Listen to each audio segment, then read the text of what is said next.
اعوذ باللہ من الشیطان الرجیم بسم اللہ الرحمن الرحیم من عمل صالحا من ذکر او انثى وهو مؤمن فلنحیینہ حیاتا طیبہ صدق اللہ العظیم ان اللہ وملائکتہ یصلون علی النبی اللہم صلی علی سیدنا ومولانا محمد معدن الجود والکرم وآلہ وصحبہ وبارک وسلم۔ حمد و صلاۃ کے بعد آج رمضان المبارک کی 27ویں رات ہے۔ امام اعظم ابو حنیفہ رحمۃ اللہ علیہ سمیت بہت سارے بزرگ یہ فرماتے ہیں کہ یہی لیلۃ القدر کی رات ہوتی ہے۔ اگرچہ وہ اس بات کو طے نہیں کرتے لیکن فرماتے ہیں یہی اکثر ہم نے اسی مقام پر لیلۃ القدر کو پایا ہے۔ نبی رحمت علیہ الصلاۃ والسلام نے صحابہ کرام علیہم رضوان کے سامنے گزشتہ امتوں کے احوال ذکر فرمائے کہ 1,000 سال ان کی عمریں ہوتی تھیں، 1500 سال تک وہ زندہ رہتے تھے۔ تو صحابہ کے دلوں میں تجسس پیدا ہوا کہ اگر عمر 1000 سال ہوگی تو نماز بھی تو 1000 سال ہی پڑھیں گے نا، اگر عمر 1500 سال ہوگی تو روزے، عبادتیں، یہ سارے کام بھی تو بڑے زیادہ کرتے ہوں گے۔ تو یہ شوق جب پیدا ہوا تو اللہ کریم نے فرمایا کہ محبوب میں ایک رات دیتا ہوں، لیلۃ القدر خیر من الف شہر، جو رات ایک ہوگی پر 1000 مہینے سے بہتر ہوگی، 1000 مہینے سے۔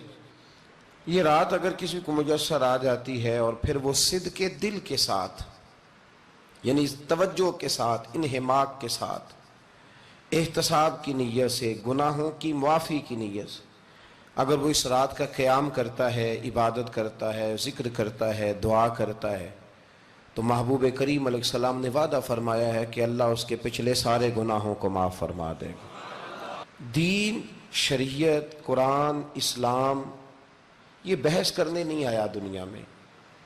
علماء جو بحث کرتے ہیں وہ توضیحات کے لیے، تشریحات کے لیے، تفاسیر کے لیے، وہ ان کا مقام ہے، لیکن ہم جو عوام بحث کرتے ہیں تو سمجھ لیں کہ دین بحث کرنے کے لیے نہیں آیا، دین تو عمل کرنے کے لیے آیا، اس پر عمل کیا جائے گا، عمل کی کوشش کی جائے گی۔ اور قرآن مجید نے کہا من عمل صالحا من ذکر او انثی، جو کوئی بھی اچھے عمل کرے چاہے وہ مرد ہو یا عورت ہو، وہو مؤمن، شرط یہ ہے کہ وہ مومن ہو، فلنحیینہ حیاتا طیبہ، فرمایا ضرور ہم اسے پاکیزہ زندگی عطا فرما دیں گے۔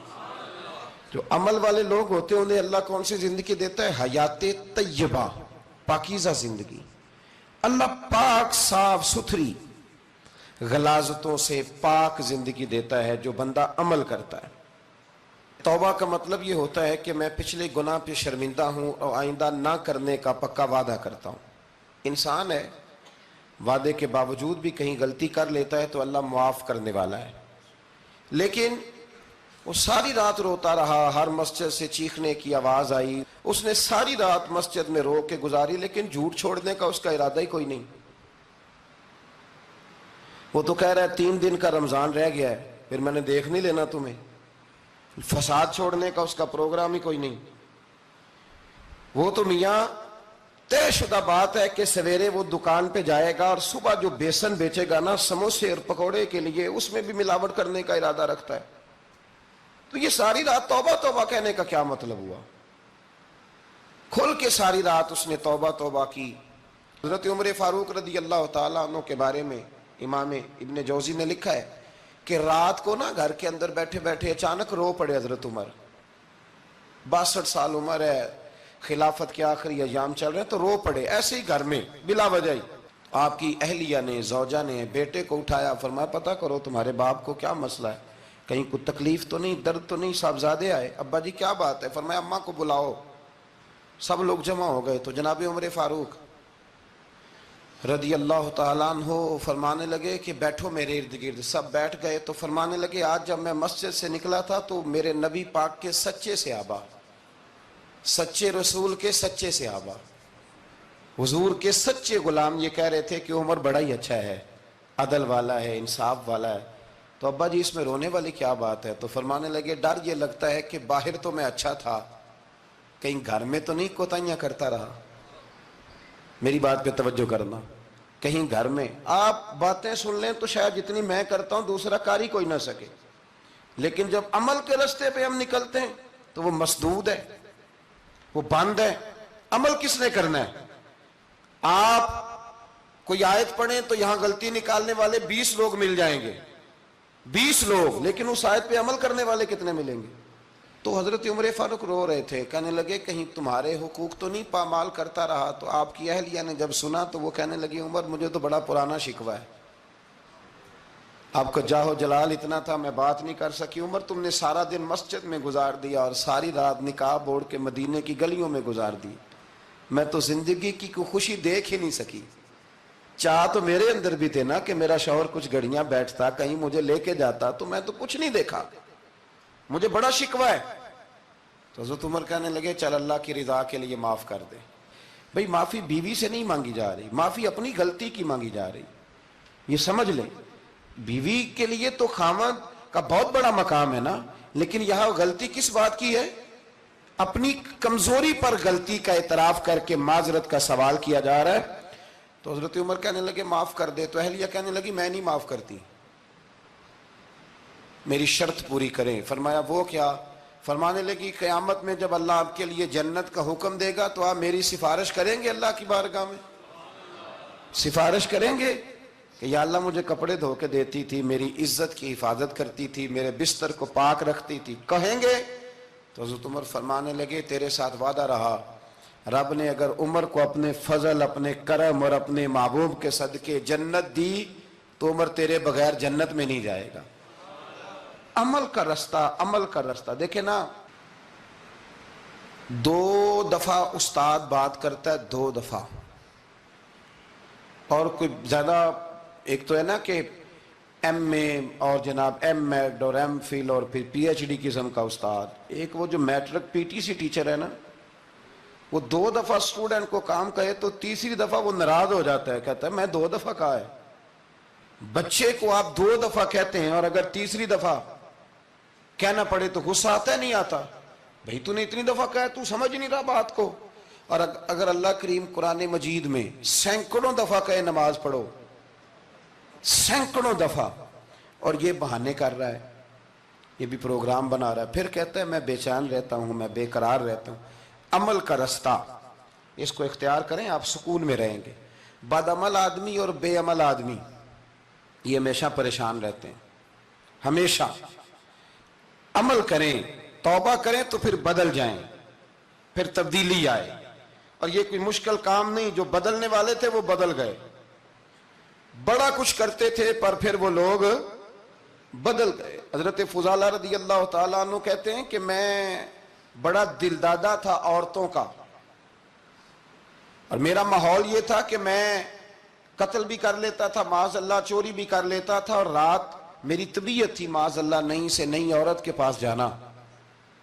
کہتے ہیں ابو جہل نے اعلان کیا کہ جو نبی پاک علیہ السلام کا سر اقدس معاذ اللہ کاٹ کے لائے گا، نقل کفر، کفر نہ باشد، 100 سرخ اونٹ انعام ملے گا۔ تو میں نے ارادہ کر لیا کہ میں بہت سارا انعام حاصل کروں گا۔ قرآن مجید میں نا اللہ فرماتا ہے کہ بہت سارے لوگ ایسے ہیں جنہیں اگر میں رزق میں کشادگی دے دوں، زیادہ پیسے دے دوں، فرمایا باغی ہو جائیں، وہ سرکش ہو جائیں۔ یہ بہت سارے لوگوں کو جو اللہ تبارک و تعالیٰ اعتدال میں رکھتا ہے تو یہ ان کے لیے بہتر ہے۔ ہر بندہ دولت کے ہوتے ہوئے نیک ہو سکتا، تو یہ اللہ اگر رکھتا ہے نا اعتدال میں تو شکر کرے اللہ کا، ورنہ تو لوگ عیاشیاں کریں، پتہ نہیں کیا کچھ کر گزرے۔ تو حضرت فضالہ کہتے ہیں کہ میں نے خنجر تیار کیا اور میں نے بغل میں اس کو چھپایا، اوپر میں نے چادر اوڑھ لی۔ اب مجھے پتا تھا ظہر کی نماز کے بعد نبی پاک صلی اللہ علیہ وسلم طواف کعبہ کے لیے، بیت اللہ شریف کے طواف کے لیے جاتے ہیں۔ کہتے ہیں میں بھی اس طرف بڑھا، رستے میں نا وہ خاتون جس کے گھر میں نے رات آنا تھا، میں نے دروازے پہ دستک دی، میں نے کہا کہ تیار رہنا، تیار رہنا، آج میں بڑے پیسے لے کے آؤں گا۔ اسے میں نے یہ کہا اور پھر میں چلا گیا بیت اللہ شریف کا طواف کرنے۔ کہتے ہیں اللہ کے محبوب بھی طواف کر رہے تھے تو میں نے بھی طواف شروع کر دیا۔ ارادہ یہ تھا کہ جہاں نبی پاک علیہ السلام میرے قریب سے گزریں گے تو موقع پا کر میں حضور کے جسم اقدس پر خنجر کھونپ دوں گا اور معاذ اللہ شہید کر دوں گا۔ کہتے ہیں حضور ایک دفعہ بھی میرے پاس سے گزرے تو میں ہمت نہ کر سکا، دوسری دفعہ بھی پاس سے گزرے تو میں ہمت نہ کر سکا، تیسری دفعہ بھی گزرے تو میں ہمت۔ نبی کریم صلی اللہ علیہ وسلم 2-3 دفعہ گزرے تو فرماتے ہیں کہ مجھے موقع نہ ملا، اس لیے کہ حضور فرماتے ہیں اللہ نے روب کے ساتھ میری مدد فرمائی، دشمن پر میرا روب طاری ہو جاتا ہے۔ فرماتے ہیں جب چکر پورے ہو گئے تو محبوب کریم نہ چھٹے چکر پہ فرمانے لگے فضالہ چکر ایک رہ گیا ہے، بے خبر ہو جو غلاموں سے وہ آقا کیا ہے، ایک پھیرا رہ گیا ہے۔ کہتے ہیں طواف مکمل ہو گیا تو محبوب میرے قریب آئے، فرمایا وہ کام کرتے کیوں نہیں جس کے لیے آئے تھے؟ میں نے عرض کی یا رسول اللہ کون سا کام، کیسا کام؟ اندر تو چور تھا نا، بانج فقیروں کسے نہیں ماریا اے ہوئی چور اندر دا، اندر چور تھا نا۔ کہتے ہیں حضور نے مجھے کندھے سے پکڑ کے ہلایا، فرمایا کرتے کیوں نہیں؟ جب حضور نے ہلایا تو وہ خنجر بھی پیروں میں گرا اور میں بھی رسول اللہ کے پیروں میں گر گیا۔ میں نے کہا حضور مجھے کلمہ پڑھا دیں۔ کہتے ہیں حضور نے پہلے میرے دل پہ دست مبارک پھیرا، پھر میرے نبی نے مجھے کلمہ پڑھا دیا۔ اب نہ مرید ہونے والا کہتا ہے کہ جی آہستہ آہستہ میں ٹھیک ہو جاؤں گا، اب وہ آہستہ آہستہ کا کیا ترجمہ ہے یہ بالکل سمجھ نہیں آتی۔ بھئی کسی بندے سے 5 لاکھ روپیہ لینا ہے تو اس سے وہ کہتا ہے جی میں آہستہ آہستہ دوں گا، 500 روپیہ دے دیا کروں گا روز کا، تو کہتے ہیں میری رقم خراب ہوتی ہے، پورے دو۔ اور نیکی کی بات جب آتی ہے تو کہتے ہیں حضرت صاحب دین اتنا سخت نہیں ہے، میں آہستہ آہستہ ٹھیک ہو جاؤں گا۔ اب میں مغرب عشاء پڑھنی شروع کر دیا میں نے، اب میں تسبیح لے لی ہے، کل میں نے بھی آہستہ آہستہ میں ٹھیک ہو جاؤں گا۔ یعنی رقم لینی ہو تو وہ آہستہ آہستہ قبول نہیں ہے، لیکن اور مکان کی رجسٹری اگر کرانی ہو تو مالک مکان کہے گے آہستہ آہستہ کرا لو، کہتے ہیں پیسے پورے دیے، سویرے چل اور بیان دے، یہ کیا بات ہوئی؟ یہاں یہ جو ہمارا ماحول تھا نا کر لیں گے ہو جائے گا، یقین کریں لوگ قبروں میں چلے گئے ہیں پر مسجدوں میں نہیں آئے، ہر کام سے لوگ ریٹائر ہوئے پر گناہوں سے ریٹائر نہیں ہوئے، آخر تک تباہی اتر گئی لیکن لوگ بدلنے کو تیار نہ ہوئے۔ حضرت فضالہ کہتے ہیں ابھی میں نے کلمہ پڑھا، ابھی میں واپس آیا، رستے میں وہ بی بی کھڑی تھی، کہتے ہیں میں وہ شخص تھا کہ عورتیں مرتی تھی میرے اوپر اور کسی کی جرت تھی کہ وہ آئیں بائیں شائیں کرے، لیکن فرماتے ہیں میں بی بی کے پاس سے گزر گیا، پہلے تو اس کا خیال تھا رکے گا، لیکن جب میں رکا نہ تو دروازے پہ آئی، اور جب میں گزر گیا تو اس نے آواز دی، لیکن میں نے سنی انسنی کر دی، جب آگے بڑھا تو میرے پیچھے دوڑی۔ فرماتے ہیں مجھے پکڑ کے کہنے لگی فضالہ تجھے کیا ہوا، تو وہی نہیں جو یہاں سے گیا تھا؟ آپ فرماتے ہیں میں کبھی نہیں رویا تھا، میں کبھی نہیں رویا تھا، اور جب کہا نا تو وہی نہیں، کہتے میں نے سر اٹھایا تو میری آنکھوں میں آنسو تھے، میں نے کہا میں جو گیا تھا وہ نہیں ہوں، اب تو میں محمد عربی کا غلام بن گیا، اب میں وہ نہیں ہوں، اب نہیں ہو سکتا کہ کوئی میری نظر میلی ہو جائے، یہ کیسے ممکن ہے؟